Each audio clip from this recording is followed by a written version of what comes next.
One of the most hyped games of the new season just happened, with America's powerhouses Loud and Sentinels facing off in the opening round of kickoff. And it did not disappoint, as each map was a nail-biter, with both teams showing that they're some of the best teams in the region. But ultimately, Brazil's Loud ended on top with a 2-0 sweep, all without their previous year's best player, Aspas. And not only did Loud prove that they would be fine without him, but the player Loud picked up to replace him, QCK, might just be the most important player in the roster now, being the key to whether or not they win these big games and make it to Masters Madrid. So let's analyze the stats and gameplay in the Loud vs Sentinels matchup to really see what gave one team the advantage in the most intense moments. But before we get into that, make sure you subscribe, as I'll be the spot to get up-to-date content all about the VCT all throughout the season, so you don't want to miss out. But let's get into the start of the match on Sentinels' pick of Split.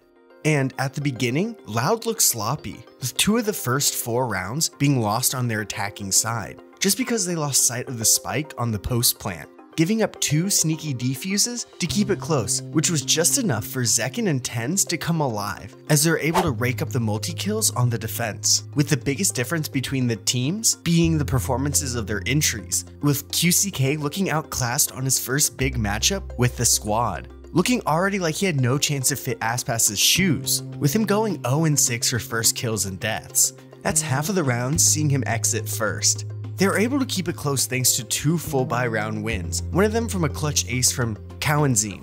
Running into it, Kawenzine! That's 3, that's 4! Will he get the ace? Yes, he will! But with 4 rounds being the minimum they could get on the attack, they went into the half.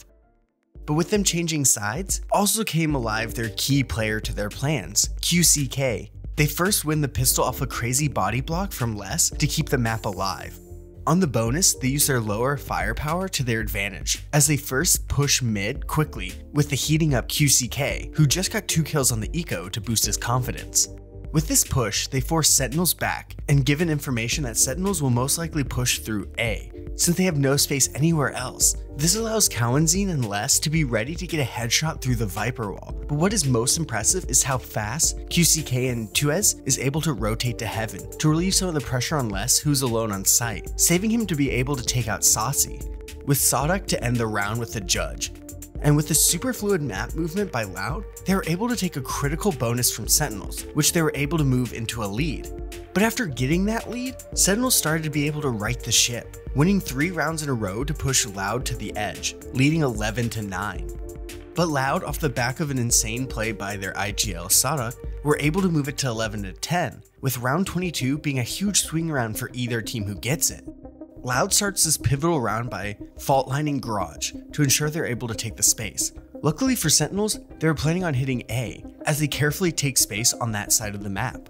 With little information on B, Loud is smart to play off site towards spawn, willing to give up the site and go on a 5v5 retake. But with all the space Sentinels got in mid, they decided to pivot toward B, which falls right into the disciplined QCK and Sawduck, who together are able to completely cover all the important areas of B from Garage.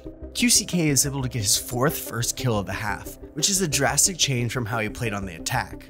They are able to move toward the back of the site to continue to slow down Sentinels, who have to finally commit to the site as time winds down. This angle not only gives them a great stack towards Garage, but also keeps them away from the eyes of Heaven that they don't have control of, giving Sentinels no easy picks.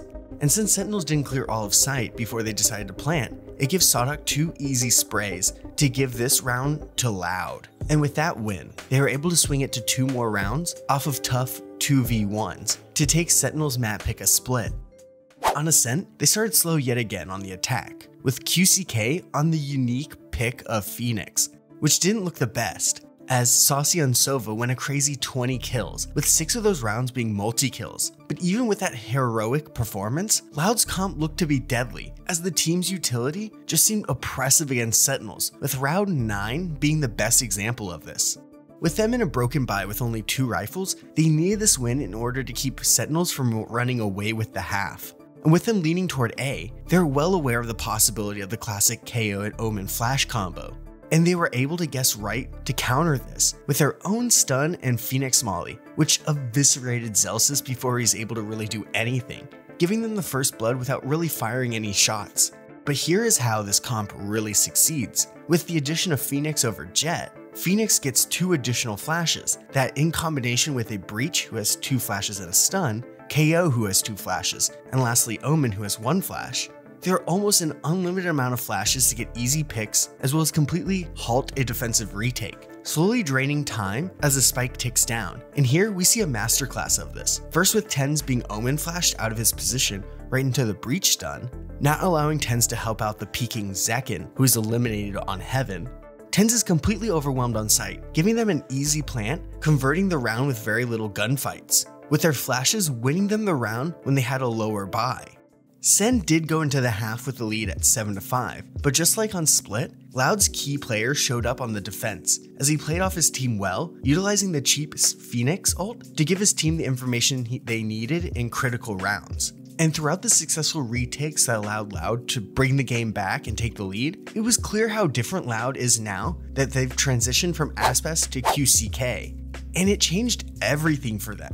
That being how passive their team is now, but not in like a negative way. Rather, QCK is not as flashy and highlight driven as Aspas was.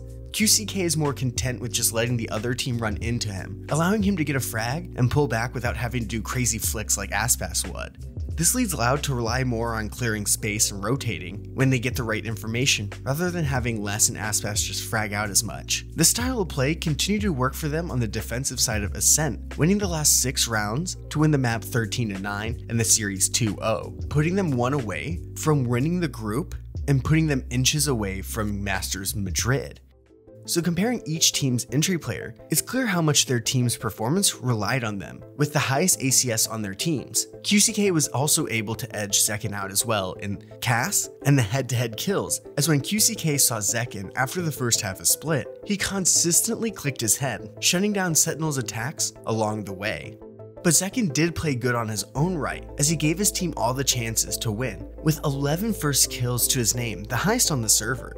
But ultimately, QCK just played a little bit better than Zekken in the few key moments later in the game that really cemented Loud's victory. Also, I want to look at how different QCK's stats are when looking at when the team's losing to when they're winning, as it's crazy how different they are. During the halves they lost, which were their attacking side, here's his stats in key areas. Compare those stats to the halves they've won, aka their defensive side. It is night and day for QCK, as he's clearly the reason why they're able to keep turning deficits at half to rapid victories, winning 18 defensive rounds while only giving up 5 to Sentinels. Lastly, let's compare the overall stats of each team, and right away you can see how close this matchup really was, even though Loud took both maps. Sen got the edge in both first kills as well as Thrifties, which kept them in the match. But when it came to players popping off and taking over rounds, that occurred more with Loud, as Sadok, Kawanzin, and QCK had god rounds that Sen just didn't really have. Loud also won a few more rifle rounds and pistols as Sentinels, which ultimately sealed their fate to drop down to the lower bracket to face elimination against another hyped up matchup, 100 Thieves, while Loud will be fighting against Lev. So make sure you subscribe, as I'll definitely be making a video about the matchup, so you don't want to miss out on that.